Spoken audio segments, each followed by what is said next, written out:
नमस्कार दोस्तों, हमारा इलेक्ट्रीशियन थ्योरी में नया लेसन हमने कल स्टार्ट किया था। लेसन का नाम है पॉलीफेज सिस्टम। इस लेसन के अंदर हमने थोड़ी बेसिक जानकारी प्राप्त कर ली थी कि इस लेसन में हम क्या पढ़ने वाले हैं। हमने ये देखा था कि भारत के अंदर सिंगल फेज, डबल फेज और 3 फेज सिस्टम का ज़्यादा उपयोग होता है, और इन तीनों में से देखा जाए तो सिंगल फेज और 3 फेज सिस्टम का ज्यादातर उपयोग होता है।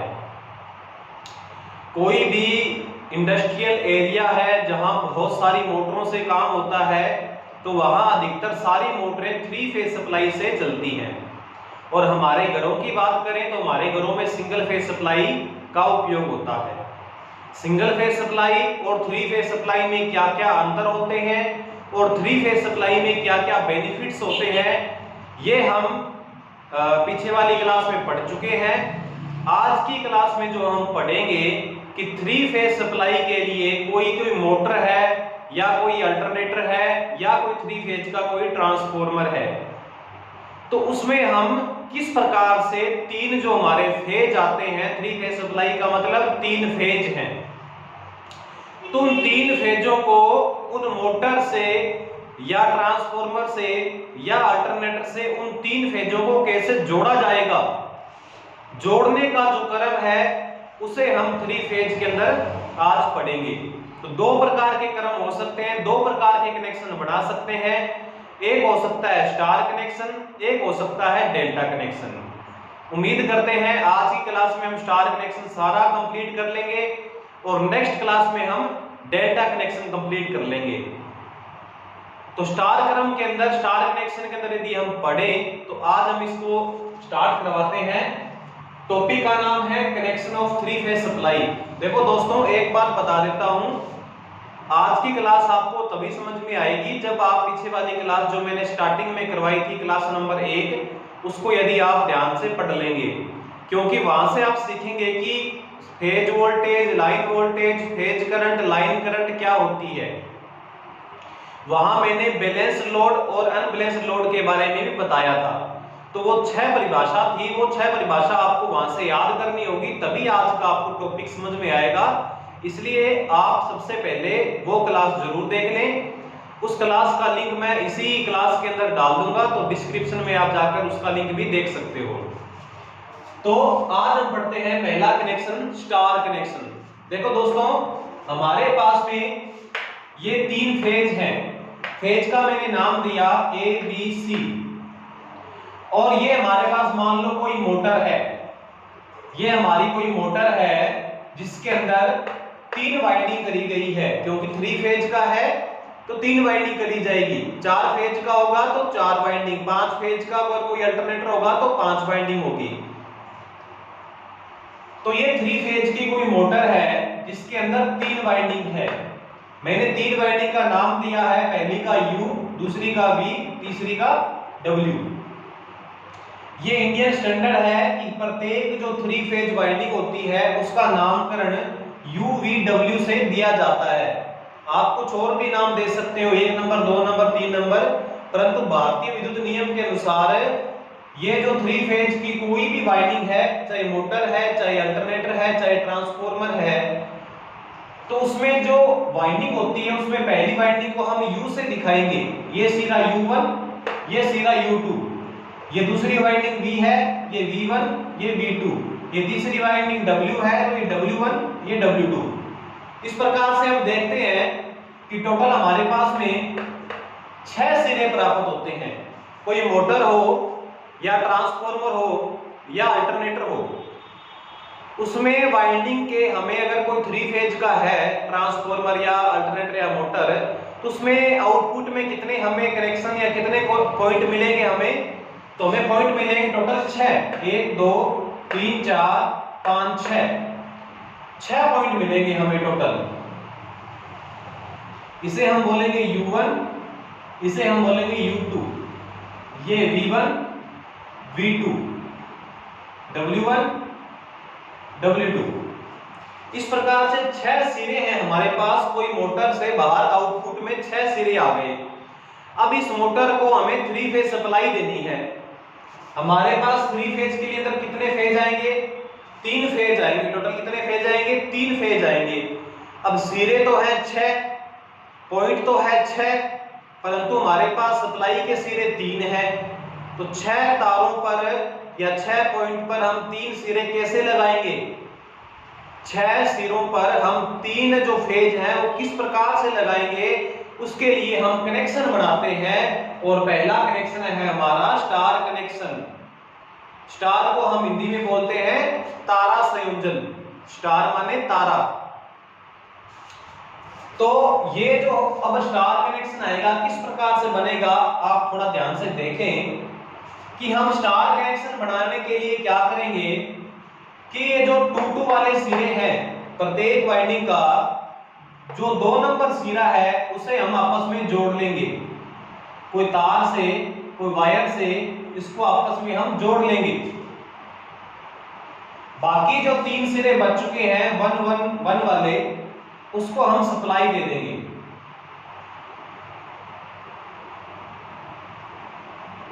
तो ये हमारा जो कनेक्शन बना है मोटर के अंदर, माना ये कोई मोटर थी,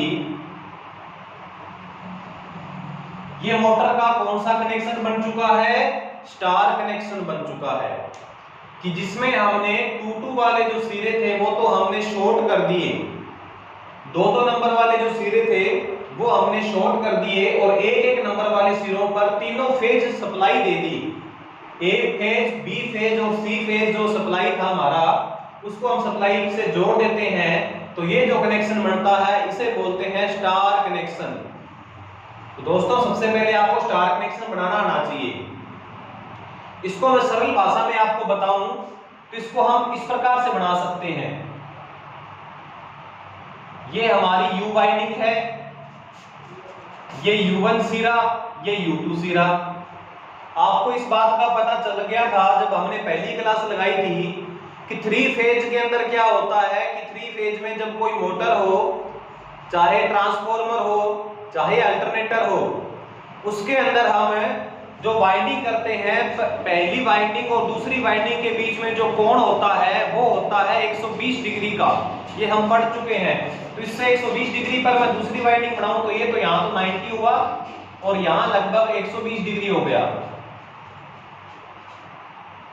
ये V1 है, ये V2 है। देखो मैंने U2, V2 और W2 को शॉर्ट करना है। इसी प्रकार से इस वाइंडिंग से 120 डिग्री, तो लगभग यहां ये तीसरी वाइंडिंग आ गई, ये V वाली है, ये W, ये W1, ये W2। तो यहां मैंने क्या काम किया, U2, V2 और W2 के सिरे मैंने यहां पे जोड़ दिए हैं और बाकी जो 3 सिरे बच गए इसको मैंने supply they the, A supply, इसको B सप्लाई, इसको C सप्लाई। क्योंकि 3 फेज है तो 3 फेज होंगे, A B C, तीनों फेज मैंने यहां दे दिए। तो ये हमारा बन चुका है स्टार कनेक्शन। तो आपको एग्जाम के अंदर स्टार कनेक्शन का अगर कोई डायग्राम आता है तो इसके बजाय ये डायग्राम बना हुआ आने की ज्यादा संभावना होती है। तो प्रत्येक 2 वाइंडिंग के मध्य कितने डिग्री का कोण है? 120 डिग्री का कोण है। इसके और इसके बीच में 120 डिग्री का कोण, इसके और इसके बीच में 120 डिग्री का कोण और इसके और इसके बीच में भी 120 डिग्री का कोण होता है। इस प्रकार से ये 3 फेज वाइंडिंग थी जिसको हमने 3 फेज सप्लाई दे दी। ये हमारा बन चुका है स्टार कनेक्शन। तो स्टार कनेक्शन कैसे बनाते हैं? सबसे पहले आप याद कर लें कि प्रत्येक वाइंडिंग का 2 नंबर सिरा हम शॉर्ट कर देंगे और बाकी जो 3 सिरे बच गए 1-1 वाले, उसको हम 3 फेज सप्लाई दे देंगे। तो हमारा स्टार कनेक्शन तैयार हो जाएगा। स्टार कनेक्शन के क्या क्या बेनिफिट होते हैं वो आगे हम चलकर आगे सीखेंगे। अब दोस्तों एक बात और ध्यान देना, यहां जो मैंने U2, V2 और W2 को शॉर्ट किया है, यहां से एक वायर हम बाहर निकाल सकते हैं और इसे हम बोलते हैं न्यूट्रल। इसे हम क्या बोलेंगे? न्यूट्रल, जिसे हिंदी में बोला जाता है उदासीन। अब ये न्यूट्रल क्यों हुआ? उदासीन न्यूट्रल का मतलब है जहां कुछ भी नहीं है, ना जहां वोल्टेज है ना जहां करंट है, ना वोल्टेज ना करंट हो, उसे हम बोलते हैं न्यूट्रल। तो इसका मतलब यहाँ जो ये जो पॉइंट बना है, यहाँ ना तो वोल्टेज आएगी ना करंट आएगी, तो ये जो पॉइंट आएगा ये न्यूट्रल होगा। अब किस कंडीशन के अंदर वोल्टेज नहीं होगी, किस कंडीशन में यहाँ धारा नहीं चलेगी, वो कंडीशन भी हम आगे पढ़ेंगे। और इसके अलावा अगर यहाँ ये पॉइंट न्यूट्रल नहीं रहता है तो यहाँ पे कितनी करंट चलेगी, उसके बारे में भी हम अभी पढ़ते हैं। तो दोस्तों स्टार क्रम के अंदर आगे हम सीखते हैं, इस कनेक्शन को और विस्तार से थोड़ा सीखते हैं।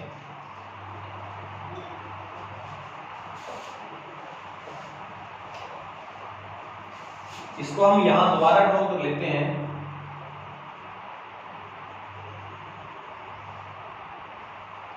ये स्टार कनेक्शन हो चुका है, यहां हमने ए फेज दिया, यहां फेज दिया, यहां हमने सी फेज दिया, ए बी सी फेज हो गए। यहां हमें क्या मिल रहा था, न्यूट्रल पॉइंट। न्यूट्रल का मतलब जहां ना तो वोल्टेज है ना ही करंट है। वोल्टेज नहीं है तो करंट अपने आप ही नहीं होगी, करंट होने का चांस ही नहीं है। तो दोस्तों सबसे पहली बात, line voltage, phase voltage, line current, phase current के बारे में वैसे तो मैंने आपको पीछे वाली 1 नंबर क्लास में बता दिया था, थोड़ा सा रिपीट कर देता हूं दोबारा कि लाइन वोल्टेज की बात करूं मैं अगर VL लाइन वोल्टेज, तो लाइन वोल्टेज होती है एक फेज और दूसरा फेज, इसके बीच में नापी गई वोल्टेज को हम बोलते हैं लाइन वोल्टेज। एक होता है फेज वोल्टेज। फेज वोल्टेज क्या होता है, कोई भी एक फेज ले लें और एक होना चाहिए न्यूट्रल, एक फेज और एक न्यूट्रल, इन दोनों के बीच में जो वोल्टेज आती है उसको बोलते हैं फेज वोल्टेज। तो कम से कम आप परिभाषा तो याद कर ही लें कि लाइन वोल्टेज और फेज वोल्टेज क्या क्या होती है। लाइन वोल्टेज दो फेज के बीच की वोल्टेज, फेज वोल्टेज एक कोई भी फेज हो और एक न्यूट्रल होना जरूरी है, इसमें एक तो होना चाहिए फेज प्लस में न्यूट्रल, इन दोनों के बीच की जो वोल्टेज है वो फेज वोल्टेज है। लाइन वोल्टेज में क्या होगा, कोई भी दो फेज होंगे, फेज प्लस फेज, वो हमारी लाइन वोल्टेज होगी VL, L माने लाइन, P माने फेज वोल्टेज, V माने वोल्टेज। एक होता है line current. Line current, line current का मतलब है हमारा जो ये लाइन है, फेज है हमारा, इस फेज में चलने वाली करंट। लाइन करंट बराबर क्या होता है, फेज में कोई भी फेज हो उस फेज में चलने वाली धारा। और एक होता है फेज करंट, ये 4 शब्द हैं। फेज करंट का मतलब है इस एक फेज में, एक फेज वाइंडिंग जो है हमारी, दूसरी फेज वाइंडिंग ये रही, तीसरी फेज वाइंडिंग ये रही, तो प्रत्येक फेज वाइंडिंग में चलने वाली धारा। देखो दोस्तों कंफ्यूज नहीं होना है, लाइन करंट तो इस लाइन में चलने वाली धारा जो स्रोत भेज रहा है, जो स्रोत से सप्लाई से लोड खींच रहा है, ये वाइंडिंग जो खींच रही है, जो सप्लाई से आ रही है करंट, उस करंट को बोलते हैं लाइन करंट, जो लाइन से आ रही है। और फेज करंट क्या हुई, इस एक वाइंडिंग में चलने वाली धारा, एक वाइंडिंग में, यहां वाइंडिंग समझ आएगा, कोई मोटर होगी या ट्रांसफार्मर होगा, अल्टरनेटर होगा, उसमें एक वाइंडिंग में चलने वाली धारा फेज करंट कहलाती है। ये 4 शब्द आपको याद है तो आज आपको स्टार कनेक्शन बेहतर तरीके से समझ में आएगा कि स्टार कनेक्शन में लाइन वोल्टेज और फेज वोल्टेज के बीच में क्या संबंध होता है, और लाइन करंट और फेज करंट के बीच में भी क्या संबंध होता है, ये आपको समझ में आएगा यदि आपको ये 4 पॉइंट समझ में आ गए हैं तो इसके बाद हम आपको संबंध ही निकालते हैं कि line voltage, phase voltage, line current, phase current के बीच में क्या क्या संबंध होते हैं। देखो दोस्तों सबसे पहले मैं संबंध बताता हूं आपको, नंबर 1 पॉइंट कि लाइन करंट व फेज करंट में रिलेशन। स्टार क्रम में लाइन करंट और फेज करंट में क्या संबंध होता है कि लाइन करंट ज्यादा होगी कि फेज ज्यादा होगी, इसके बीच में क्या संबंध है। तो दोस्तों यहां ध्यान दें, ये हमारा 1 नंबर फेज है, ए फेज, इसमें जो करंट चली, यहां से मान लो मेरे पास करंट आई 5 एंपियर स्रोत ने ले ली, यानी यहां कोई हमने कोई वाइंडिंग मोटर लगा दी और मोटर ने क्या काम किया, लाइन से प्रत्येक फेज से मान लो 5 एंपियर करंट ली। करंट की दिशा इस प्रकार से आएगी, 5 एंपियर करंट स्रोत के अंदर चल रही है। ये कौन सी करंट है, लाइन करंट, यानी आईएल तो है 5 एंपियर। अब देखते हैं फेज करंट कितनी आएगी। तो फेज करंट मैंने क्या बताया, एक फेज में चलने वाली धारा, तो वो 5 एंपियर जो आ रही है वो इस फेज वाइंडिंग में से होकर ही तो इधर जाएगी। 5 एंपियर जो धारा है वो इस फेज वाइंडिंग में से होकर ही आगे जाएगी। तो इसका मतलब क्या बना कि लाइन करंट भी 5 है तो फेज करंट भी 5 है, तो फेज करंट भी कितनी है, 5 एंपियर। ऐसा ही यहां होगा, लाइन करंट 5 तो वो इसमें से होकर जाएगी ऐसे, तो इस फेज वाइंडिंग में भी कितनी चली, 5 एंपियर करंट। तो स्टार क्रम का सबसे इंपॉर्टेंट, वेरी वेरी इंपॉर्टेंट एक बात है कि लाइन करंट और फेज करंट ये हमेशा ही बराबर होती है। आपको स्टार क्रम में लाइन करंट बता दी जाए और पूछा जाए फेज करंट कितनी है, तो फेज करंट उस लाइन करंट के क्या है, बिल्कुल बराबर होगी। तो स्टार क्रम में आप ये बात याद कर लें, नोट कर लें कि लाइन करंट और फेज करंट क्या होती है, बराबर होती हैं। किस तरह बराबर होती है, दोबारा सुनो, यहां ये जो 5 एंपियर है ये लाइन की करंट है। फेज करंट मैंने अभी बताया कि एक फेज में चलने वाली धारा, तो 5 एंपियर धारा उस फेज वाइंडिंग में से होकर ही जाएगी, इसलिए लाइन करंट और फेज करंट आपस में है बराबर। डेल्टा कनेक्शन आएगा आगे, 3 फेज के 2 कनेक्शन है, स्टार और डेल्टा। डेल्टा में ऐसा नहीं होगा कि लाइन करंट और फेज करंट बराबर हो, वहां कुछ अलग होगा, परंतु अभी स्टार बन रहे हैं तो स्टार में तो आप याद कर लें कि लाइन करंट और फेज करंट क्या होती है, बराबर होती है। नेक्स्ट हम जो रिलेशन निकालना चाहते हैं वो निकालेंगे लाइन वोल्टेज और फेज वोल्टेज में। अब वोल्टेज में निकालेंगे तो आप करंट का कम से कम ये नोट कर याद कर लें कि लाइन करंट और फेज करंट क्या होती है, स्टार में बराबर होती है। इसके बाद 2 नंबर रिलेशन हम निकालते हैं लाइन वोल्टेज। तो इसमें तो हमने रिलेशन निकाल लिया, IL और IP बराबर है। लाइन वोल्टेज व फेज वोल्टेज में रिलेशन कि हमें यदि फेज वोल्टेज बता दी जाए तो लाइन वोल्टेज कैसे ज्ञात करेंगे, स्टार क्रम में लाइन वोल्टेज बता दे तो फेज वोल्टेज कैसे ज्ञात करेंगे। तो इसके बीच में आपस में क्या कनेक्शन है वो देखते हैं अभी। तो उसको निकालने से पहले दोस्तों आपको थोड़ा सा मैं वेक्टर डायग्राम बना देता हूं ताकि वहां से आपको थोड़ा समझ में आ जाए। जैसे ये मान लिया मेरी 1 नंबर वाइंडिंग है, या एक बार मैं इसको ऐसा करता हूं,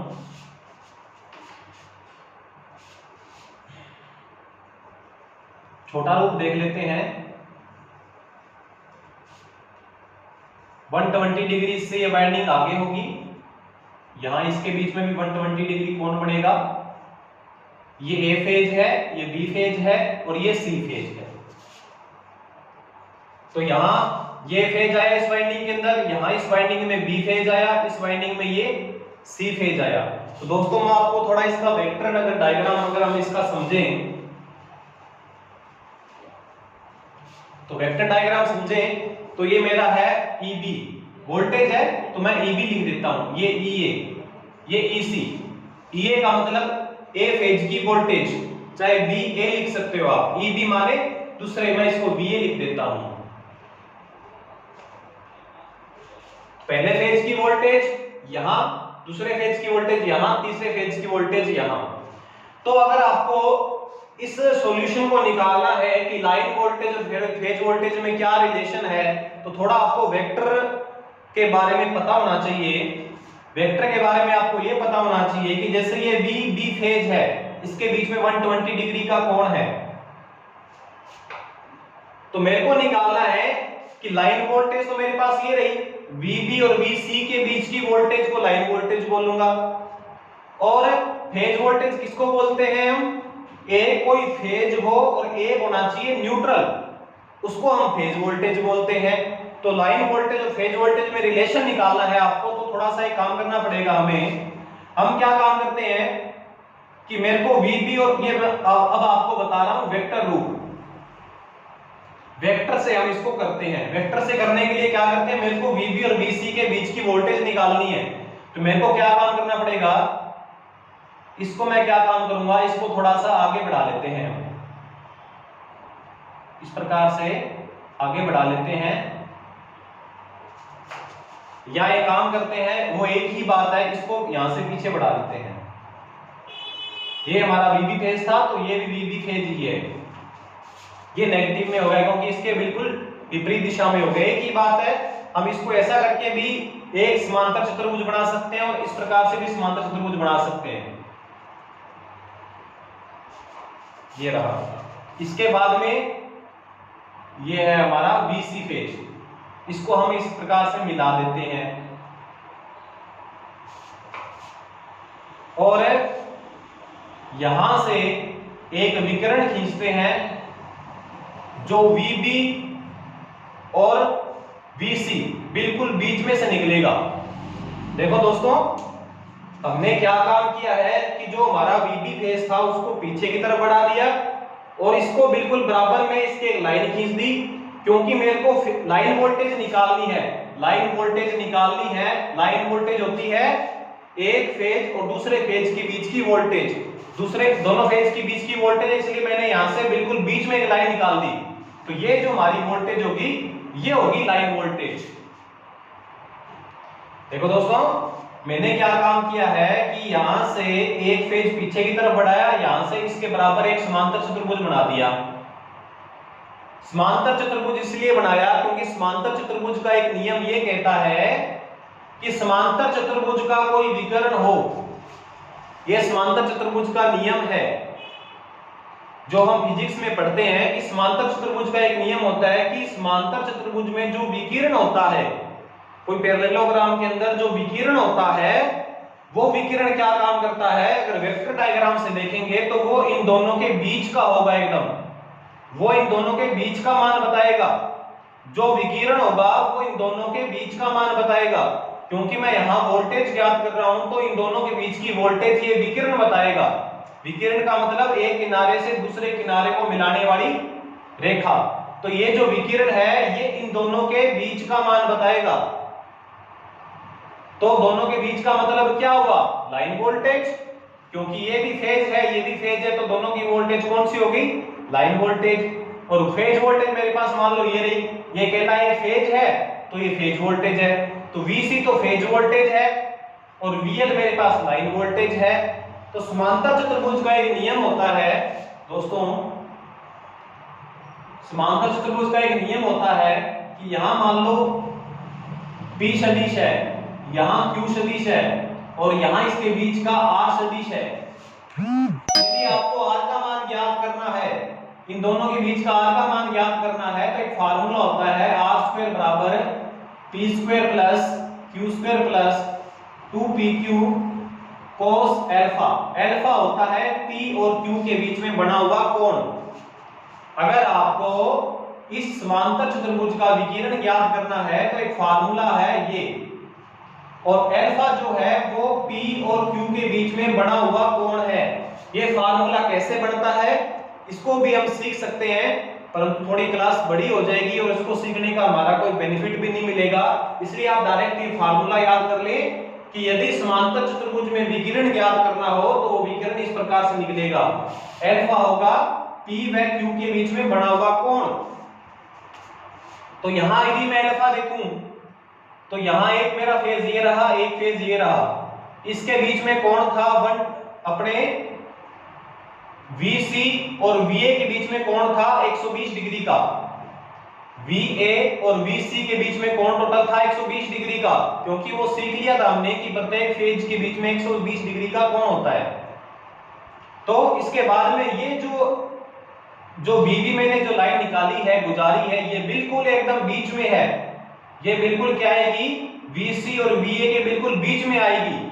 तो कितने डिग्री को डिवाइड कर दी इसने, 120 डिग्री को आधा आधा कर दिया। यहाँ 60 डिग्री रहा और यहाँ भी कितना रहा, ये भी 60 डिग्री रहा। टोटल 120 डिग्री था, एक वाइंडिंग और दूसरी वाइंडिंग के बीच में 120 डिग्री का कोण था। इस लाइन ने क्या काम किया, इसको बिल्कुल आधा कर दिया, तो 60 डिग्री का कोण रहा।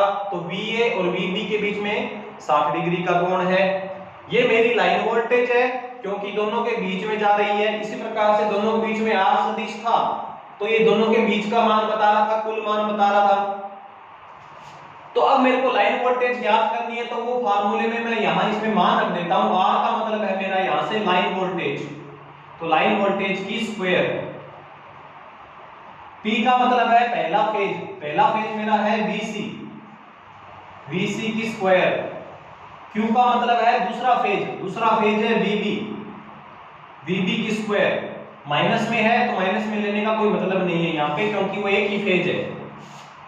2P का VC, Q का मतलब VB, और cos अल्फा है 60 डिग्री, दोनों के मध्य 60 डिग्री का कोण बन रहा है।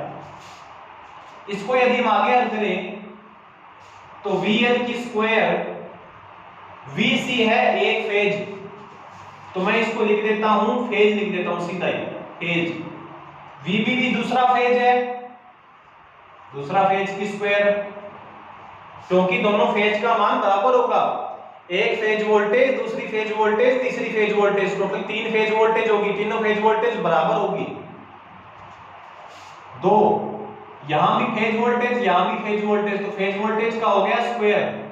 और cos 60 का मान हमें पता है 1/2 होता है, तो 2 से 2 कैंसिल हो गया, तो फेज वोल्टेज की स्क्वायर कैसे निकलेगी, देखो VP की स्क्वायर, VT की स्क्वायर, यहां भी क्या बचा VT की स्क्वायर, फेज वोल्टेज की स्क्वायर, तो टोटल यहां पे 3 फेज वोल्टेज की स्क्वायर हो गई। यहां VL की स्क्वायर। मेरे को निकालना है VL और VP के बीच में रिलेशन, तो यहां से स्क्वायर हटा देंगे तो यहां लग जाएगा रूट, तो 3 का रूट √3, VP की स्क्वायर का √VP, तो यहां से क्या रिलेशन निकला, VL बराबर √3 VP। ये बहुत इंपॉर्टेंट एक निष्कर्ष निकल के आता है कि स्टार कनेक्शन के अंदर लाइन वोल्टेज जो होती है, यानी 2 फेज के बीच की वोल्टेज, वो एक फेज की वोल्टेज से √3 गुना ज्यादा होती है। भाई आप 2 फेज के बीच की वोल्टेज ज्ञात कर लो और एक फेज और एक न्यूट्रल के बीच की वोल्टेज ज्ञात कर लो, 2 फेज की जो वोल्टेज होगी वो एक फेज और एक न्यूट्रल की वोल्टेज का √3 गुना ज्यादा होगी। ज्यादा कौन सी होगी, लाइन वोल्टेज ज्यादा होगी, फेज वोल्टेज कम होगी। फेज वोल्टेज निकालनी है तो √3 का हम लाइन वोल्टेज में भाग दे देंगे। इस प्रकार से लाइन वोल्टेज और फेज वोल्टेज में ये रिलेशन होता है। इस रिलेशन को आप नोट कर लें, याद कर लें किस प्रकार से बना है, आप इसको समझ लें। और अब यहां से जो मेरा रिलेशन निकल के आया वो आया VL बराबर √3 VP। दोस्तों आपके IT लेवल के पर जो भर्तियां आती है उसमें स्टार और डेल्टा क्रम बहुत इंपॉर्टेंस रखते हैं। उसमें line current, phase current, line voltage, phase voltage के बीच में रिलेशन आता है, सवाल आते हैं, न्यूमेरिकल आते हैं, तो ये रिलेशन आपको पता होंगे तभी आप कर पाओगे। तो 2 कंक्लूजन निकल के आते हैं स्टार कनेक्ट क्रम में। पहला तो लाइन वोल्टेज और लाइन करंट और फेज करंट में रिलेशन आया, दूसरा लाइन वोल्टेज और फेज वोल्टेज में रिलेशन आया। एक चीज हम और देखें तो ये रही मेरे पास लाइन वोल्टेज, ये रही मेरे पास में फेज वोल्टेज, तो ये टोटल है कोण 60 डिग्री का। 2 फेज के बीच में उल्टा जो कोण बनाया मैंने ये 60 डिग्री का बना यहां से यहां तक। तो इसका आधा बिल्कुल, क्योंकि ये क्या काम करेगा, अगर मेरे पास ये कोण मेरे को ज्ञात करना है तो मैं इस अल्फा का आधा कर दूं। P और R के बीच में कोण ज्ञात करना है तो मैं इस अल्फा का आधा कर दूंगा, तो P और R के बीच में कोण आ जाएगा। यहां टोटल था 60 डिग्री का कोण, तो ये एक फेज और लाइन वोल्टेज के बीच में कोण कितने डिग्री का बना, 30 डिग्री का। तो ये क्वेश्चन है, कई बार आ चुका है कंपटीशन में कि स्टार क्रम के अंदर लाइन वोल्टेज से फेज वोल्टेज कितने डिग्री पीछे होती है या कितने डिग्री आगे होती है। तो हम क्या बोलेंगे कि स्टार क्रम में लाइन वोल्टेज फेज वोल्टेज से 30 डिग्री आगे है। कौन सी चीज आगे है, लाइन वोल्टेज फेज वोल्टेज से आगे है। तो आगे हम तीसरा, इसे आप नोट कर लें,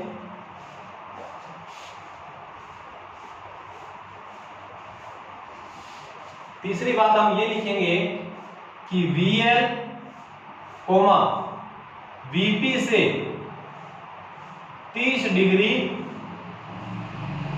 लीडिंग होती है। तो स्टार क्रम के अंदर अभी के लिए 3 बात है, इसे हम याद कर लेंगे। तीनों बातों को मैंने आपको विस्तार से बता भी दिया है। अब हम करते हैं चौथी बात। देखो दोस्तों क्या है, ये हमारा जो स्टार कनेक्शन है इसमें यहां मैंने आपको बताया ये होता है न्यूट्रल, ये होता है न्यूट्रल पॉइंट। न्यूट्रल का मतलब होता है उदासीन बिंदु, जहां ना वोल्टेज है ना करंट है, यहां ये होता है न्यूट्रल बिंदु। अगर मैं पावर के अल्टरनेटर की या पावर के ट्रांसफॉर्मर की बात करूं, पावर का ट्रांसफॉर्मर जो काफी बड़ा ट्रांसफॉर्मर होता है, नॉर्मली 5 MVA से बड़े ट्रांसफार्मर को हम पावर के ट्रांसफार्मर में गणना करते हैं। तो जो पावर का जो ट्रांसफार्मर होता है, जो 3 फेज का होता है, उसमें भी स्टार कनेक्शन का उपयोग होता है, उसमें भी स्टार कनेक्शन का उपयोग होता है। उसमें क्या किया जाता है कि प्राइमरी वाइंडिंग और सेकेंडरी वाइंडिंग, 2 वाइंडिंग होती है। जिसने ट्रांसफार्मर थोड़ा सा समझा उसको पता है ट्रांसफार्मर में 2 प्रकार की वाइंडिंग होती है, एक प्राइमरी दूसरी सेकेंडरी। तो प्राइमरी में क्या होता है, स्टार कनेक्शन होता है, 3 वाइंडिंग होगी तो कौन सा कनेक्शन होगा उसमें, स्टार कनेक्शन। और सेकेंडरी में भी लगभग स्टार कनेक्शन ही होता है। तो प्राइमरी और सेकेंडरी दोनों में स्टार स्टार कनेक्शन होता है पावर के ट्रांसफार्मर में।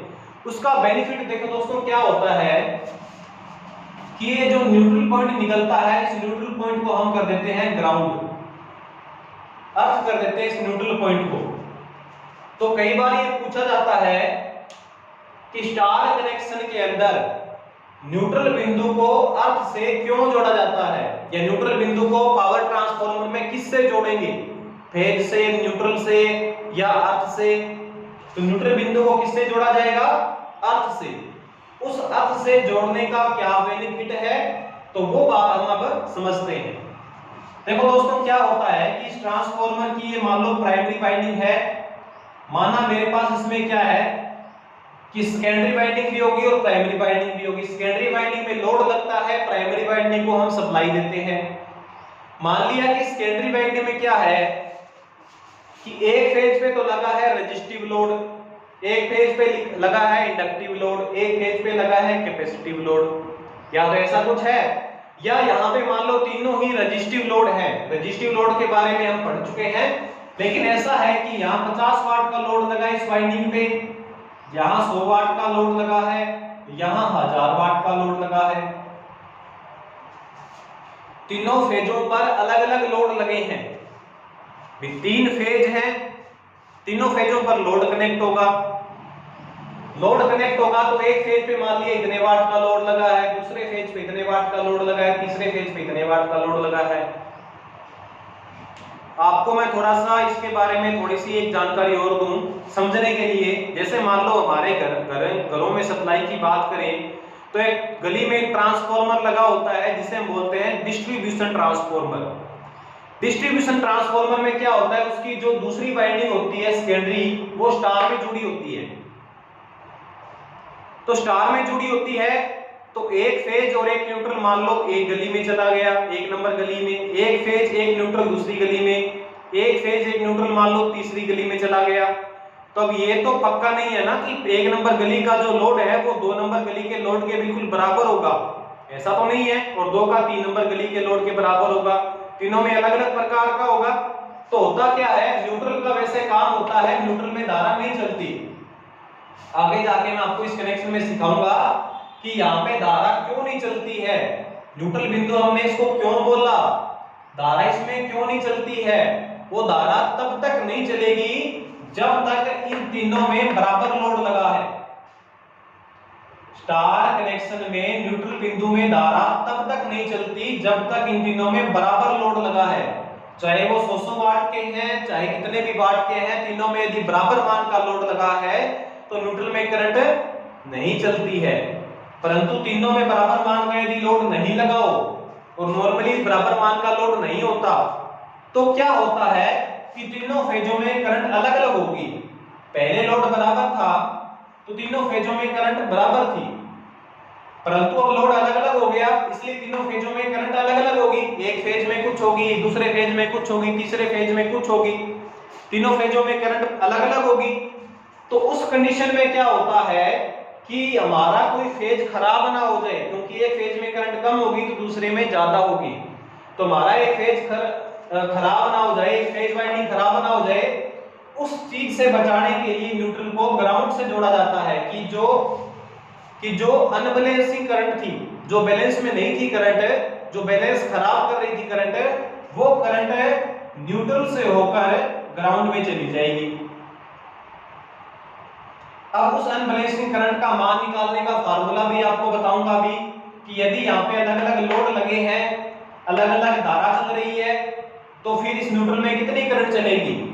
नॉर्मली इनमें बराबर लोड लगा है तब तो न्यूट्रल में कोई करंट जाती नहीं है, तब तो इस ग्राउंडिंग का वैसे तो कोई बेनिफिट भी नहीं निकलता है, लेकिन इसको ग्राउंडिंग करने से फायदा ये है कि हमेशा ऐसा नहीं होगा कि तीनों फेज पर लोड बराबर लगा हो, और तीनों फेज पे यदि लोड का मान अलग अलग होगा तो उस कंडीशन में क्या होगा, न्यूट्रल में से धारा जाएगी और वो धारा ग्राउंड में होती हुई जमीन में चली जाएगी और तीनों फेज पर लोड का मान बराबर हो जाएगा इस न्यूट्रल पॉइंट को ग्राउंड कर देने से।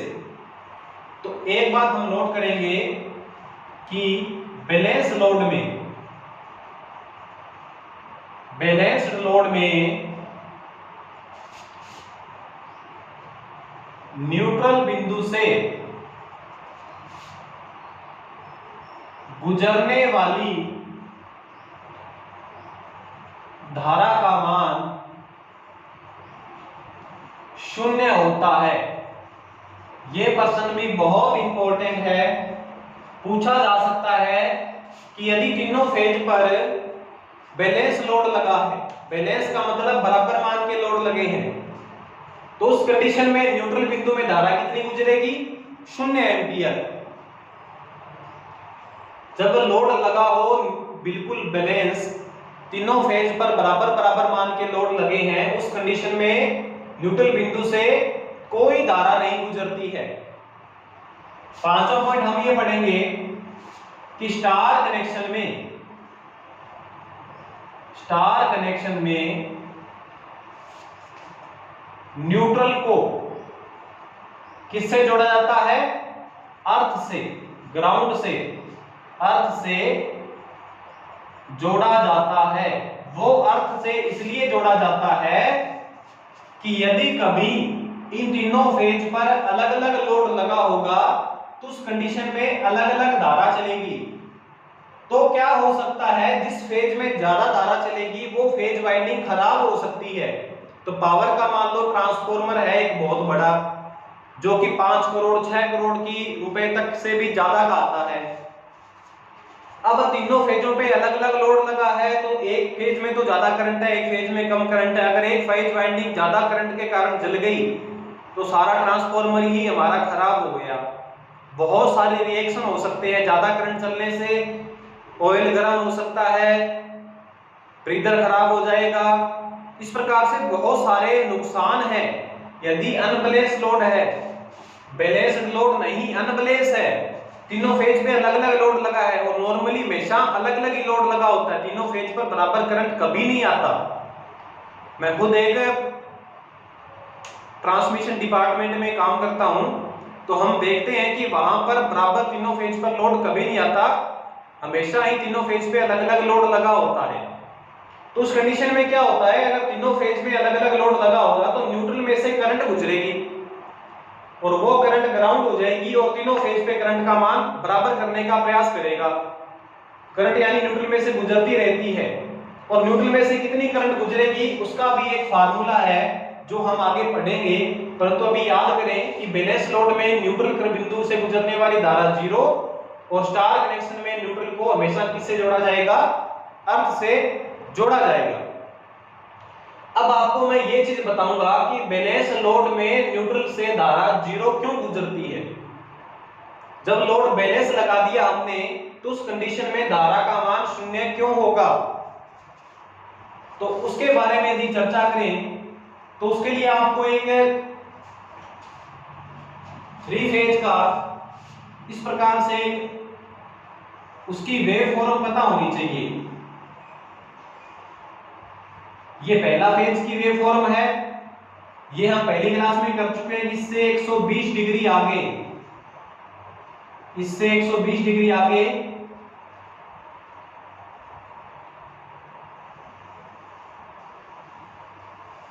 दूसरे फेज की वेव फॉर्म होगी, और इससे 120 डिग्री आगे तीसरे फेज की वेव फॉर्म होगी।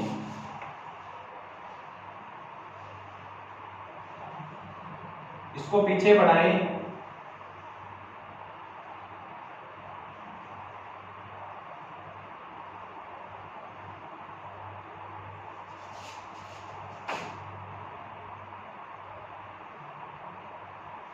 ये ए फेज है, ये बी फेज है यानी, और ये सी फेज है हमारा। तो दोस्तों एक बात समझे, यहां से पूरे ध्यान से एक बात समझे कि यदि कभी ऐसा हो कि बैलेंस लोड लगा है तीनों फेज पर बैलेंस लोड लगा है, तो उसी कंडीशन में क्या होगा कि तीनों के बीच में 120 डिग्री का कोण बढ़ेगा। तीनों के बीच में कितने डिग्री का कोण बढ़ेगा? बैलेंस लोड में 120 डिग्री का। यदि बैलेंस लोड नहीं है तो सप्लाई वोल्टेज में जो कोण बढ़ता है वो 120 डिग्री फिर नहीं होगा, कुछ अलग होगा। हो सकता है कम हो सकता है ज्यादा हो, वो लोड पे डिपेंड करता है। परंतु बैलेंस लोड है तभी जो तीनों फेज हमारे हैं उसमें कितने डिग्री का कोण होगा? 120 डिग्री का। तो अब एक बात देखते हैं दोस्तों, मैं अगर तत्कालिक वैल्यू की बात करूं, इंस्टेंटेनियस वैल्यू की बात करूं, ये मैं आपको बता चुका हूं तत्कालिक वैल्यू या तात्क्षणिक मान ऐसी थ्योरी लेसन में हम कर चुके हैं। तत्कालिक मान कौन सा होता है? किसी भी पल लिया गया मान। जैसे मान लो ये एक मान है, ए फेज का अधिकतम मान है, ये तत्कालिक मान भी बोल सकते हैं इसको। यहां कोई मान ले लिया ए फेज का, ये तत्कालिक मान है, ये बी फेज का तत्कालिक, किसी भी क्षण कोई मान है वो तत्कालिक मान कहलाता है। किसी भी क्षण, किसी भी पल, कोई भी फेज द्वारा लिया गया मान तत्कालिक मान कहलाता है। यदि मैं तत्कालिक मान की बात करूं, तत्कालिक मान, तो एक बात आप पूरे ध्यान से इस ग्राफ में देखें, पूरे ध्यान से देखें। जैसे मैं यहां बात करूं, यहां से स्टार्ट करता हूं, ये कोई तत्कालिक मान है। पूरे ध्यान से इसको आप समझने का प्रयास करें कि मैं ये बताना चाह रहा हूं कि बैलेंस लोड में न्यूट्रल बिंदु से गुजरने वाली धारा का मान 0 क्यों होता है, ये आप ध्यान दें। देखो दोस्तों, यहां इस पॉइंट पर बात करें तो ए फेज की वोल्टेज कितनी है? ए फेज की वोल्टेज, ए की वोल्टेज कितनी है? 0। देख रहे हो आप यहां पे ए की वोल्टेज कितनी है? 0। सी की वोल्टेज कितनी है? सी की वोल्टेज पॉजिटिव में है और बहुत ज्यादा है, पॉजिटिव में मैक्सिमम है, पॉजिटिव में मैक्सिमम है। और बी फेज की वोल्टेज देखी जाए, बी फेज की, तो आप देखोगे कि नेगेटिव में मैक्सिमम है, नेगेटिव में मैक्सिमम है। तो ये तो 0 हो गया। सी फेज की वोल्टेज मैक्सिमम में पॉजिटिव में है, बी फेज की वोल्टेज नेगेटिव में मैक्सिमम में है। मान लो ये 50 प्लस है तो ये 50 माइनस होगी, क्योंकि मैक्सिमम मान तो बराबर होगा तीनों का। तो प्लस 50 से माइनस 50 कैंसिल हो गया। तो इन तीनों का मैंने अगर वेक्टर जोड़ किया, A vector plus B vector plus C vector का मैंने जब जोड़ किया तो मेरे को क्या मान प्राप्त हुआ? 0। आप इस प्रकार से वेव फॉर्म बनाएं तीनों की, और किसी भी क्षण कोई मान लेके देखें तो आपको पता चलेगा तत्कालिक जो वैल्यू होती है, कोई भी तीनों फेजों का जो तत्कालिक मान का जो जोड़ होता है वो 0 होता है। आप इस पेज पे देखें, इस पे देखें, इसमें क्या है? ए फेज की वोल्टेज मैक्सिमम है, पॉजिटिव में मैक्सिमम है, पॉजिटिव मैक्सिमम। और इसके बिल्कुल सामने बी फेज की वोल्टेज देखें, यहां देखेंगे बी फेज की वोल्टेज तो नेगेटिव में और कुछ मान है, बी फेज की वोल्टेज नेगेटिव में कुछ मान है। मान लो मेरे पास ये पॉजिटिव में 50 था, ये नेगेटिव मान लो 30 है, ये नेगेटिव 30 है। सी भी नेगेटिव में है, ए के बिल्कुल सामने सी भी नेगेटिव में है। और आप अगर मेरे से तो पूरा सही ढंग से ग्राफ बना नहीं, आप बिल्कुल प्रॉपर 120 डिग्री का एंगल लेते हुए ग्राफ बनाएंगे तो आपको पता चलेगा बिल्कुल सही ढंग से कि इस कंडीशन में क्या होगा, जब ए फेज मैक्सिमम होगा तो बी फेज की वोल्टेज और सी फेज की वोल्टेज दोनों बराबर होगी, एक ही पॉइंट पर होंगी और बराबर होंगी। आपको पता चलेगा जब आप सही ढंग से इसका ये ग्राफिकल रूप बनाओगे तो बी फेज की और सी फेज की बिल्कुल बराबर वोल्टेज आएगी और दोनों किस में होगी, नेगेटिव में। ये -30 है, ये मान लो -25 है, तो ये भी -25, तो तीनों का जोड़ करो, तीनों का जोड़ किया जाए तो फिर जो शून्य आ जाएगा। तो तत्कालिक मान कोई मतलब किसी भी क्षण इसका मान लिया जाए तीनों वेव फॉर्म का तो हमेशा ही 0 आएगा। तीनों की तत्कालिक वैल्यू का जो सदिश योग होता है उसका मान कितना होता है, 0 होता है। इसका मतलब क्या बना कि तीनों का जहां आपने जोड़ किया है उसमें वोल्टेज, तत्कालिक वोल्टेज हमेशा ही 0 मिलेगी, हमेशा ही 0 वोल्टेज मिलेगी यदि 120 डिग्री का कोण है तो। यदि 120 डिग्री का कोण नहीं है तो फिर इस तीनों का मान कुछ ना कुछ आएगा। और 120 डिग्री का कोण तभी बनेगा जब लोड क्या लगा होगा, हमारा बैलेंस होगा। बैलेंस लोड में कोण कितने डिग्री का बनेगा, नंबर 1 पॉइंट बैलेंस लोड होगा। बैलेंस लोड में कोण कितने डिग्री का बनेगा, 120 डिग्री का बनेगा।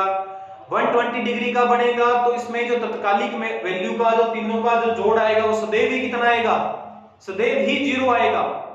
तो सदैव 0 आएगा, इसका मतलब क्या होगा कि न्यूट्रल बिंदु से धारा का मान हमेशा कितना होगा, 0 प्राप्त होगा। आप इस वेव फॉर्म को अच्छे ढंग से बनाएं और कोई भी क्षण मान लेके देखें, यहां लेके देखें, यहां लेके देखें, यहां लेके देखें, तो एक फेज अगर पॉजिटिव में है तो दो फेज फिर नेगेटिव में होंगे और आपस में तीनों का जो कंक्लूजन जोड़ निकल कर आएगा वो सदैव कितना आएगा, 0। तो आपसे कभी पूछ लिया जाए कि बैलेंस लोड की अवस्था के अंदर तीनों फेज की तत्कालिक वैल्यू का जोड़ कितना होता है, तत्कालिक मानों का, वोल्टेज का पूछे चाहे करंट का पूछे, सदैव कितना बताओगे, 0 बताओगे। तो छठा पॉइंट हम ये लिख सकते हैं इसके अंदर, अभी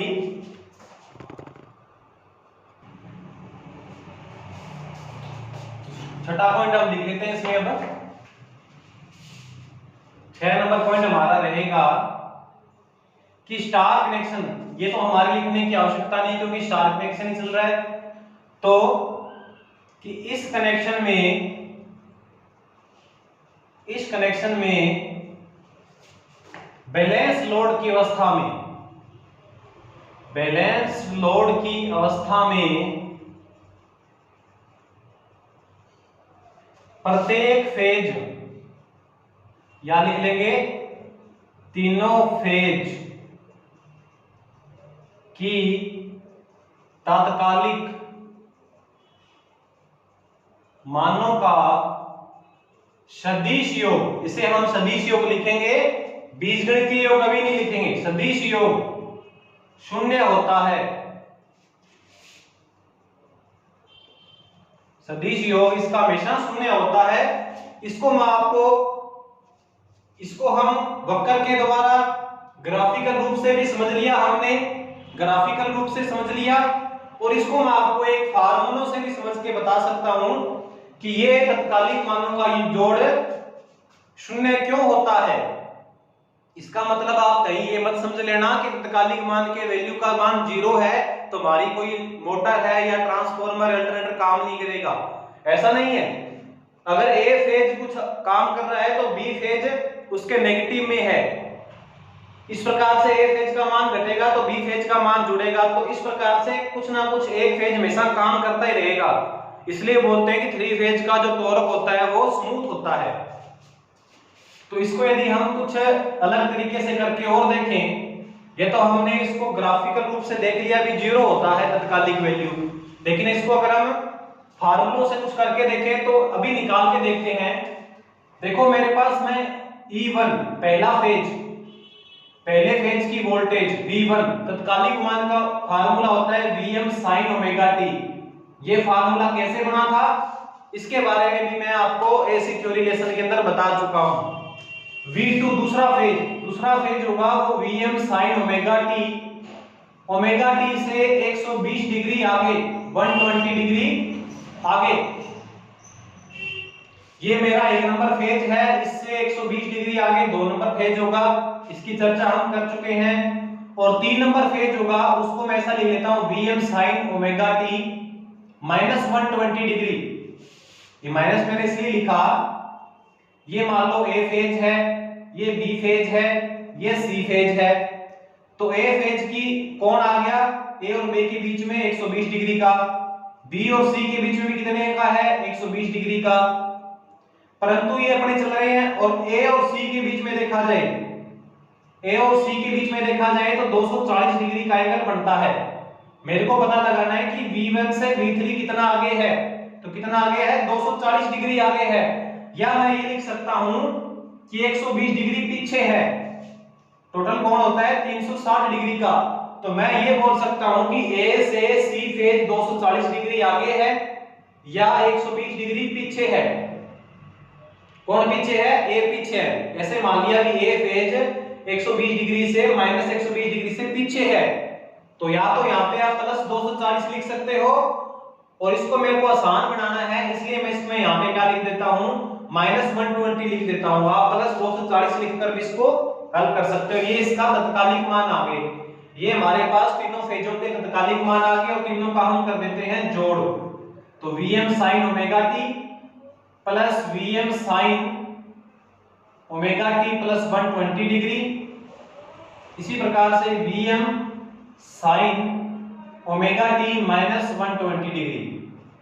ये तीनों फेजों का हमने इस प्रकार से जोड़ कर दिया। तो दोस्तों इसको थोड़ा हल करें। Vm sin omega t plus Vm sin omega t plus 120 sin a plus b।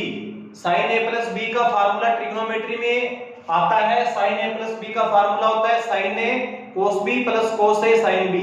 इस प्रकार sin a प्लस b का sin a माइनस b का cos a प्लस b का cos a माइनस b का tan a प्लस b का। इस प्रकार से ये 7 फार्मूले आपको और tan a माइनस b का, इस प्रकार से 8 फार्मूले ट्रिग्नोमेट्री में याद होने चाहिए हमें। तो इसको मैं ऐसा लिख सकता हूं Vm sin omega t plus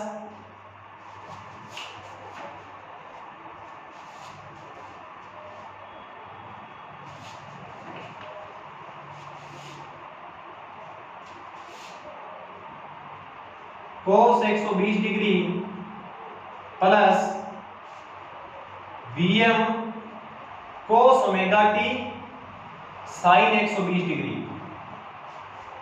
sin a cos b plus cos a sin b, दोनों कोण मैंने इस प्रकार से बांट दिए।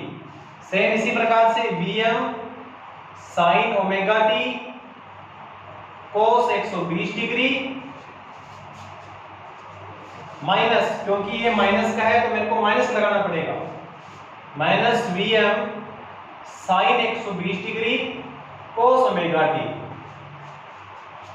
ये मैंने sin a प्लस b का फार्मूला लगाया है, sin a cos b plus cos a sin b।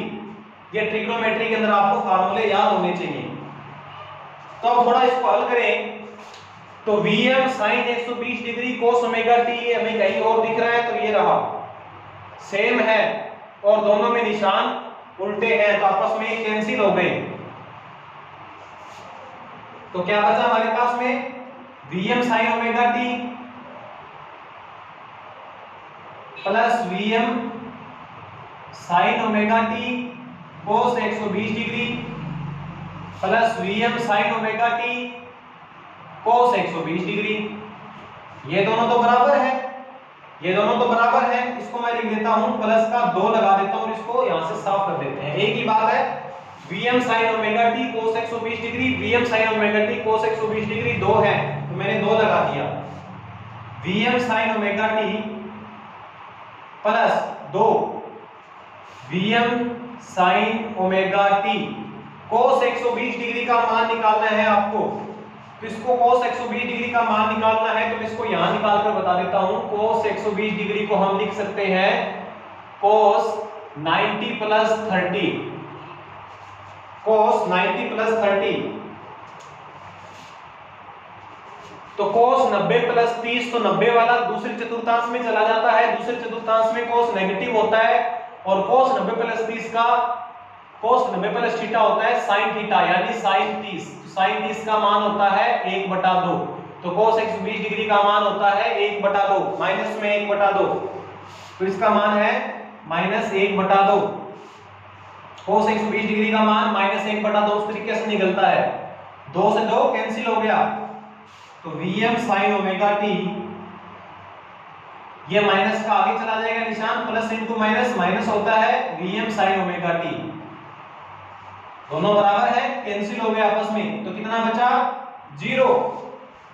तो आपस में इन तीनों का जोड़ किया, जब कोण का मान दो फेज के बीच में 120 डिग्री था, तो मेरे पास जोड़ कितना प्राप्त हुआ 0, जो मैं आपको ग्राफिकल रूप से समझा रहा था कि एक अगर पॉजिटिव में मैक्सिमम है तो दो जो फेज हैं वो नेगेटिव में होंगे और आधे आधे होंगे उससे, तो जोड़ निकल कर कितना आएगा, सदैव कितना आएगा 0 डिग्री आएगा, सॉरी 0 आएगा।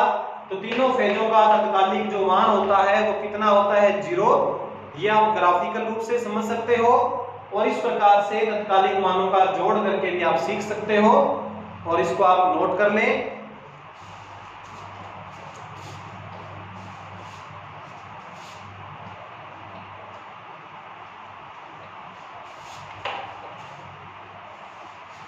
इस प्रकार से छठी बात जो मैंने साफ करी थी वो दोबारा लिख देता हूं कि इस कनेक्शन में तीनों फेजों की के तात्कालिक मानों का जोड़ सदिश योग सदैव शून्य होगा। कब शून्य होगा, यदि लोड संतुलित है, बैलेंस को हम हिंदी बोलते हैं संतुलित, यदि लोड क्या है संतुलित है, तो तात्कालिक मानों का योग कितना होगा, सदैव ही वोल्टेज और करंट दोनों का ही क्या होगा, शून्य होगा। अगर 120 डिग्री नहीं एंगल है तो शून्य नहीं होने वाला, फिर इन दोनों तीनों का जो जोड़ आएगा वो कुछ जोड़ निकल कर आएगा। जैसे मान लो एक फेज में 50 वोल्टेज है, दूसरे फेज में कुछ वोल्टेज, तीसरे फेज में कुछ वोल्टेज है, इसके हिसाब से क्या है, एक फेज में 5 एम्पीयर धारा, दूसरे फेज में 5 एम्पीयर धारा, तीसरे फेज में 5 एम्पीयर धारा है। ऐसी धारा तीनों बराबर कब होगी, जब लोड क्या लगा होगा, बैलेंस। यदि बैलेंस लोड नहीं है तीनों फेजों में, क्या होगा, धारा का मान अलग अलग आएगा। तो EA plus EB plus EC तीनों का जो तत्कालिक मानों का जोड़ आएगा वो 0 ना कर कुछ ना कुछ आएगा, मान आएगा। तो जो मान होगा उसके हिसाब से करंट चलेगी, और वो करंट कहां जाएगी, वो करंट कहां जाएगी, न्यूट्रल से होकर ग्राउंड में चली जाएगी। तो अब यदि ये बात लिखते हैं हम, 7 नंबर पॉइंट हमारा ये रहेगा कि यदि लोड अनबैलेंस है, लोड यदि अनबैलेंस है तो न्यूट्रल करंट IL लिख देता हूं, न्यूट्रल करंट का सूत्र, यानी न्यूट्रल करंट उस समय कितनी होगी, क्योंकि लोड अनबैलेंस है तो ये तो पक्का है इस बार न्यूट्रल में धारा जाने वाली वो शून्य नहीं होने वाली। बैलेंस लोड में तो शून्य होगी, परंतु अनबैलेंस लोड में उसका कुछ मान निकलेगा। तो कितना मान निकलेगा, उसके लिए सूत्र है वो याद कर ले सभी, R² प्लस, क्योंकि अभी मैंने RYB नाम नहीं लिया तो मैं एक फेज लिख देता हूं, A फेज की स्क्वायर, B फेज की स्क्वायर, IA की स्क्वायर प्लस IB की स्क्वायर प्लस IC की स्क्वायर। मतलब तीनों फेजों में जो करंट है उनमें स्क्वायर करके जोड़ कर देंगे, क्योंकि तीनों का मान इस बार बराबर नहीं है। Minus IA IB minus IB IC minus IC into IA, और इसके ऊपर हम लगा देंगे अंडर रूट, तो ये आ गई हमारी न्यूट्रल करंट। यदि लोड अनबैलेंस है तो न्यूट्रल करंट का फार्मूला ऐसे आएगा, शायद आपको वहां वो नहीं दिख रहा होगा इसलिए मैं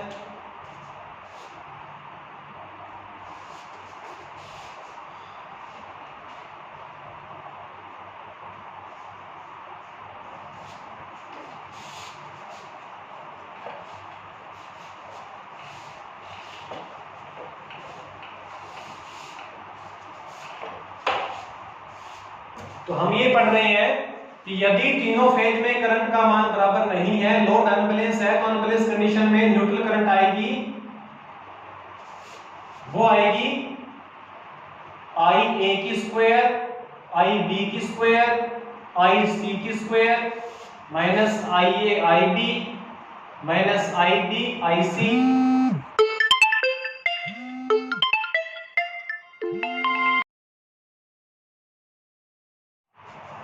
तो न्यूट्रल करंट होगी आई ए की स्क्वायर, आई बी की स्क्वायर, आई सी की square minus I A I B minus I B I C minus I C I A का अंडर रूट। न्यूट्रल करंट निकालने का फार्मूला है, शायद आपके कभी कंपटीशन एग्जाम में ये क्वेश्चन आ जाए कि तीनों फेज की करंट बता दे और आपसे पूछा जाए न्यूट्रल करंट कितनी आएगी। यदि तीनों फेज की करंट अलग अलग है तो आप ये फार्मूला लगाकर न्यूट्रल करंट ज्ञात कर सकते हो। अगर तीनों की करंट बराबर है तो आप इस फार्मूले में उन तीनों का मान रखना, न्यूट्रल करंट आएगी 0। जैसे मैं मान लेता हूं अगर एक फेज में 5 एंपियर है, दूसरे में भी 5, तीसरे में भी 5 है, तो आप देखोगे कि सबका कंक्लूजन निकल के आएगा 0। अगर तीनों फेज में लोड बराबर है तब तो करंट आएगी 0, परंतु लोड बराबर नहीं है तो करंट 0 फिर नहीं आएगी। तो स्टार कनेक्शन में आप ये बात भी नोट कर लें। इसके बाद स्टार कनेक्शन में एक बात और नोट करेंगे हम, स्टार कनेक्शन में नेक्स्ट हम ये नोट करेंगे कि यदि स्टार क्रम में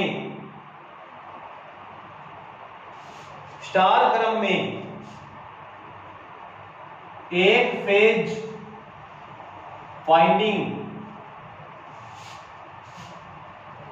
ओपन हो जाए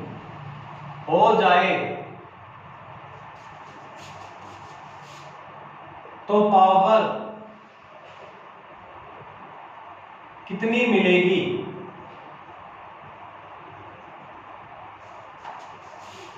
यदि स्टार क्रम में एक फेज वाइंडिंग ओपन हो जाए तो पावर कितनी मिलेगी।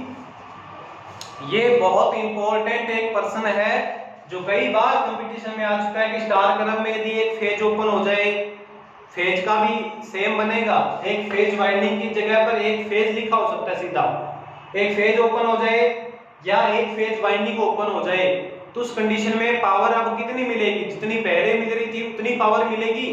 जैसे मान लो कोई 3 फेज की मोटर है, उसमें एक फेज उठ गया मतलब एक फेज आ ही नहीं रहा, तो उस कंडीशन में हमारी मोटर कितनी पावर देगी। अब क्या वो पहले जितनी देगी या पहले से कुछ कम देगी, तो कम देगी तो कितनी कम देगी।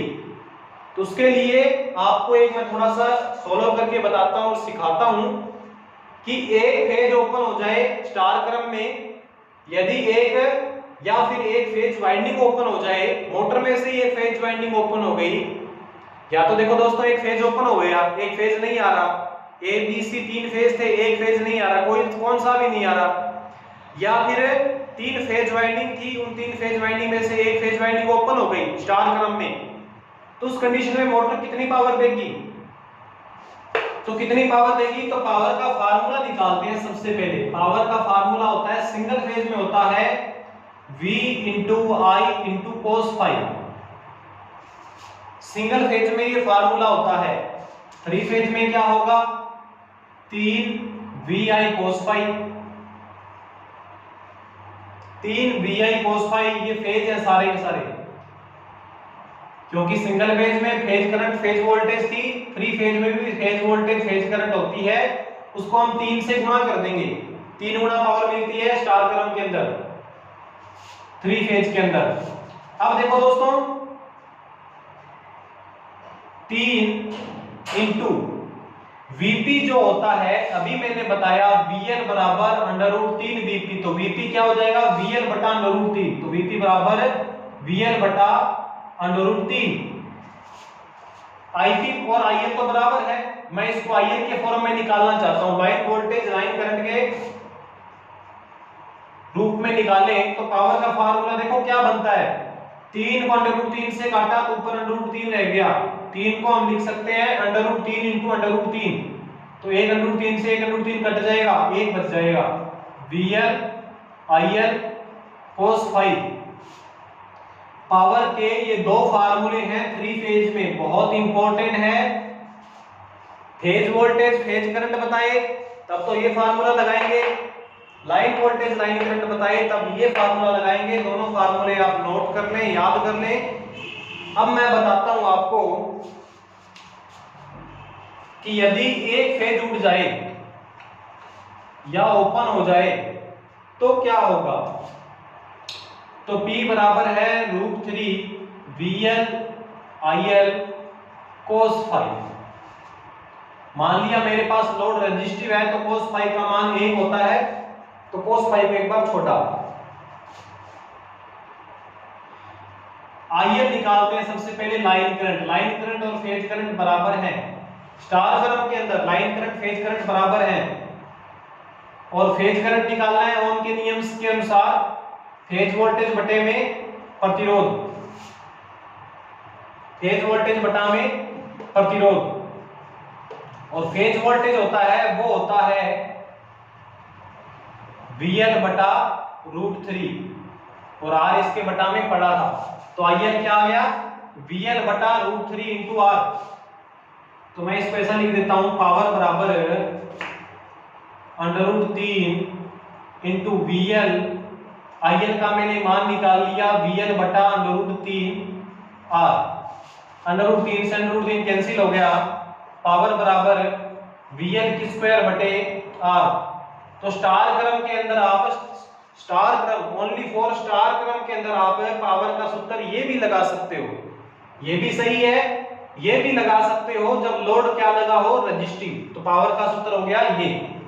अब देखो दोस्तों, एक फेज ओपन हो गया, एक फेज ओपन होने पर उस कंडीशन में क्या होगा, लाइन करंट फेज करंट बराबर नहीं होंगे। उस कंडीशन में ऐसा होगा कि जो फेज करंट होगी वो Vp बटा 2R होगी, Vp बटा 2R। देखो दोस्तों ऐसा है, इस प्रकार से है, ये A फेज, ये B फेज, ये C फेज, ये फेज ओपन हो गया तो इस वाइंडिंग में से तो कोई करंट ही नहीं चलेगी। तो यहां पर कितने काम आए, R का मतलब मेरा है एक वाइंडिंग का प्रतिरोध से, तो आप यहाँ पे Z भी लिख सकते हो, इंपीडेंस भी लिख सकते हो। तो यहाँ पे R प्लस R 2R हो गया। आपको फेज करंट निकालनी है तो 2R से भाग देना पड़ेगा। इसी प्रकार से VL बटा √3 इंटू 2R। इसी प्रकार से पावर बराबर √3 इंटू VL, IL का मान इस बार कितना आएगा, एक फेज ओपन होने पे √3 इंटू 2R। √3 से √3 कैंसिल हो गया, VL की स्क्वायर बटा में 2R। तो जब फेज तीनों आ रहे थे तब पावर मिल रही थी VL स्क्वायर बटे R, लेकिन जब एक फेज ओपन हो गया तो पावर मिलेगी VL स्क्वायर बटे 2R। इसका मतलब एक फेज ओपन हो जाने पर पावर कितनी मिलती है, स्टार क्रम में कितनी मिलेगी, तो पहले से 1/2 आधी, पहले से पावर कितनी मिलेगी, आधी पावर मिलेगी। यदि कहीं एक फेज ओपन हो गया है तो अब क्या होगा, पावर क्या मिलेगी, पहले से आधी मिलेगी। आप इस बात को नोट कर लें, ये बहुत इंपॉर्टेंट लाइन है कि स्टार क्रम में यदि एक फेज ओपन हो जाए तो उस कंडीशन में पावर कितनी मिलती है, पहले से हाफ।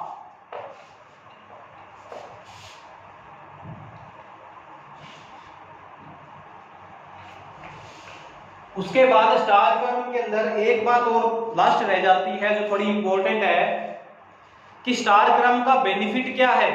स्टार क्रम का देखो दोस्तों क्या बेनिफिट है कि इसके अंदर VL बराबर है √3 Vp और Vp का उत्तर आएगा VL बटा √3। क्या मतलब समझ में आया कि स्टार क्रम में क्या होता है कि जो फेज वोल्टेज होती है और जो फेज करंट होगी इसके हिसाब से फेज करंट भी निकल जाएगी, फेज करंट भी कम निकलेगी। तो वो लाइन वोल्टेज मान लो 400 है, √3 से डिवाइड करेंगे तो लगभग 217 आ गया। तो स्टार क्रम में क्या होता है, वोल्टेज हमेशा क्या होता है, कम मिलता है। फेज वोल्टेज होता है वो कम मिलता है, एक वाइंडिंग पर आने वाली वोल्टेज, एक वाइंडिंग पर जो वोल्टेज आती है, प्रत्येक एक वाइंडिंग पर जो वोल्टेज आएगी वो क्या आएगी, कम आएगी, √3 हिस्सा आएगी। जबकि डेल्टा में ऐसा नहीं होगा, डेल्टा में यदि लाइन वोल्टेज 400 है तो एक वाइंडिंग पर भी 400 वोल्ट ही आएगी। स्टार क्रम में वोल्टेज क्या आती है, कम आती है। इसलिए हमेशा ये हिदायत दी जाती है कि कोई भी 3 फेज की मोटर है तो उसको पहले स्टार क्रम में चलाया जाए, ताकि मोटर शुरू में उसको वोल्टेज कम मिलेगी तो कम करंट से चलेगी वो, तो मोटर खराब नहीं होगी। अब मोटर को शुरू में वोल्टेज कम क्यों देते हैं उसका हम आगे बढ़ेंगे। तो स्टार क्रम के बारे में इतनी बातें हैं, सारी बातें एक बार मैं फिर से नोट कर देता हूं। स्टार क्रम की जितनी बातें हैं सारी की सारी मैं नोट कर देता हूं, और हर एक बात को मैंने विस्तार से समझा दिया है।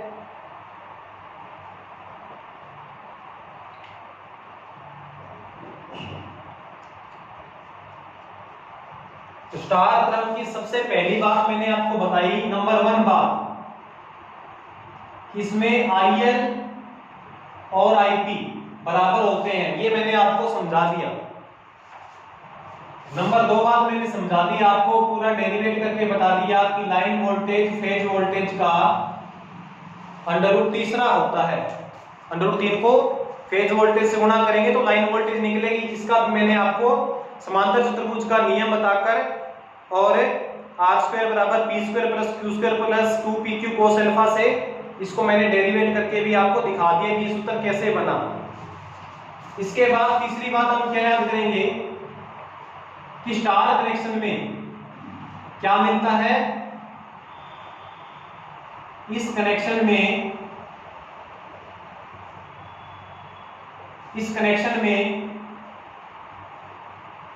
न्यूट्रल प्राप्त होता है। इस कनेक्शन में न्यूट्रल प्राप्त होता है।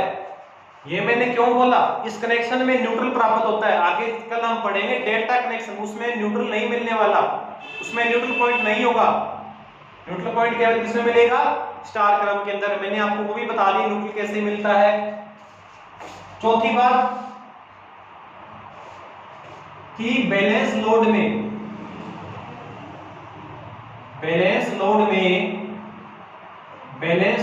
की अवस्था में न्यूट्रल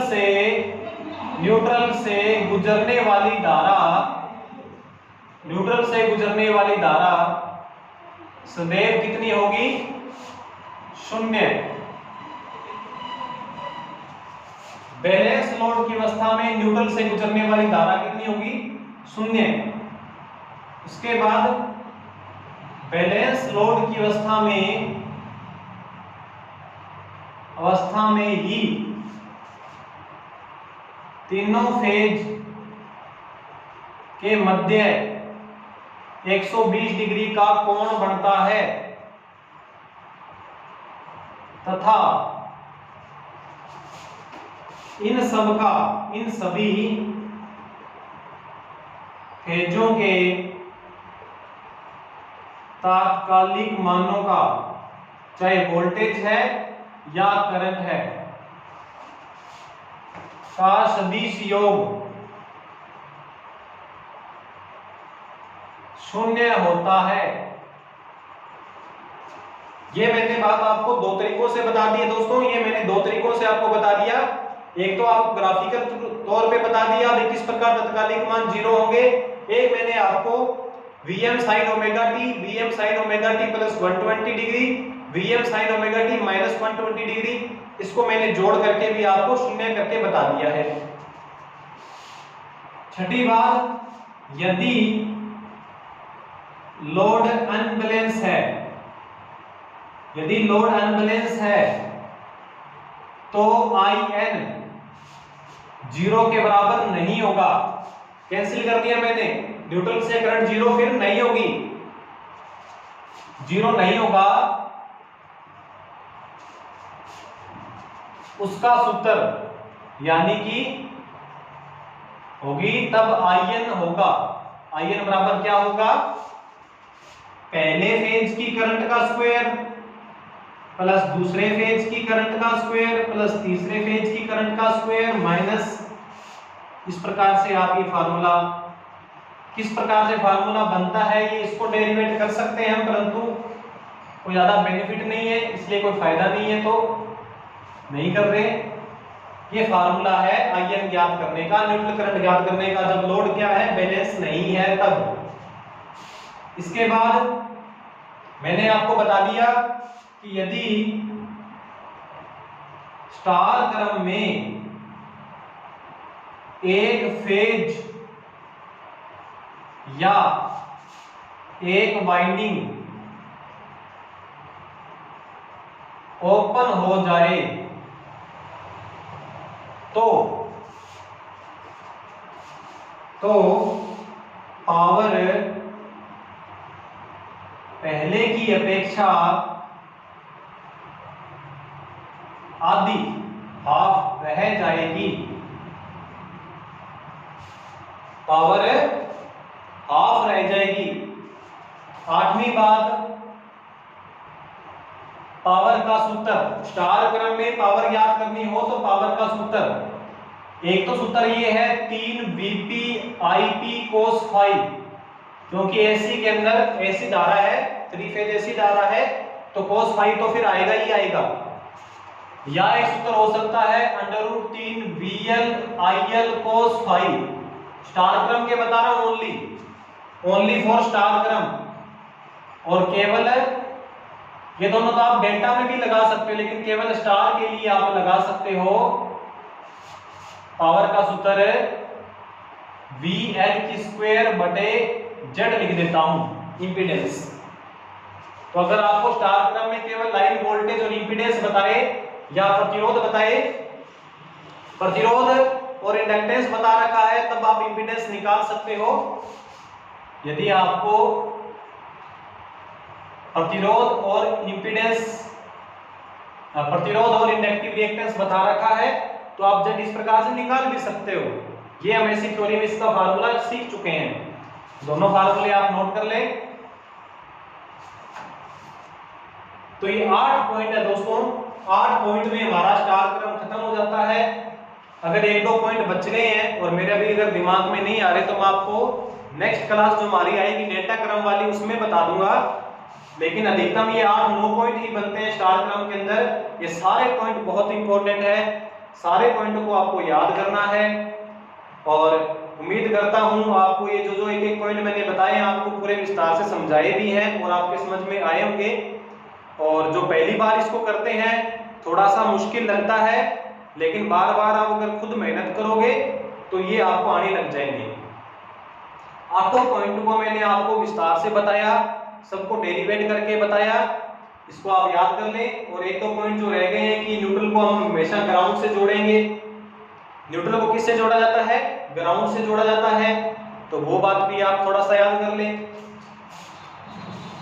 9वां पॉइंट हम ये लिख सकते हैं कि न्यूट्रल को किससे जोड़ते हैं? अर्थ से जोड़ते हैं। इसलिए दोस्तों एक बात का ध्यान रखा जाता है हमेशा ही कि पावर की कोई ट्रांसफॉर्मर है या पावर का कोई अल्टरनेटर है, तो उसके अंदर कभी भी न्यूट्रल बिंदु को हमें हाथ नहीं लगाना चाहिए, कभी भी हाथ नहीं लगाना चाहिए। हो सकता है अगर ग्राउंडिंग उसकी प्रॉपर नहीं है, वैसे तो करंट नहीं आएगा, अनबैलेंस होगा लोड तो भी करंट नहीं आएगा, परंतु अगर ग्राउंडिंग प्रॉपर नहीं की गई न्यूट्रल की, तो हमें करंट आ सकता है। ट्रांसफॉर्मर पे हम काम कर रहे हैं, पावर का ट्रांसफॉर्मर है, तो उसमें न्यूट्रल पॉइंट जो ग्राउंड से जुड़ा है, यदि वो लोड की अवस्था में है तो कभी भी न्यूट्रल के हाथ नहीं लगाना चाहिए। ट्रांसफार्मर की बाह्य बॉडी को भी हाथ नहीं लगाना चाहिए, लेकिन उसमें तो करंट आने का चांस बहुत कम रहता है, परंतु जो न्यूट्रल बिंदु होता है उसमें से एनी टाइम करंट गुजरता रहता है। तो अगर ग्राउंडिंग प्रॉपर नहीं की गई है तो न्यूट्रल में अगर आप हाथ लगा दो गलती से, तो फिर उसमें से आपको झटका आने का, करंट आने का, लगने का बहुत चांस रहता है, क्योंकि लोड क्या है? अनबैलेंस। और वो कितनी करंट होगी? वो इस प्रकार से फार्मूले से ज्ञात होकर उतनी करंट होगी जो काफी ज्यादा हो सकती है। इसलिए न्यूट्रल को हमेशा किससे जोड़ा जाता है? अर्थ से जोड़ा जाता है, और प्रॉपर उसकी अर्थिंग की जाती है, और अर्थिंग की जांच भी की जाती है लगभग 6 महीनों के बाद में, 6 महीनों के बाद में कि हमारा जो अर्थ है वो सही है कि नहीं है, कहीं अर्थ में से टूट तो नहीं गया है। उस कंडीशन में देखा जाता है अर्थ का मान कितना है। अर्थ का मान 0.5, 0.4, इससे इतना इतना ही होना चाहिए, उससे कम ही होना चाहिए, ज्यादा नहीं होना चाहिए। इस प्रकार से ये 9 पॉइंट है। एक दो पॉइंट अगर और रहेंगे तो नेक्स्ट क्लास में पढ़ लेंगे। आज की क्लास हम यही समाप्त करते हैं। धन्यवाद।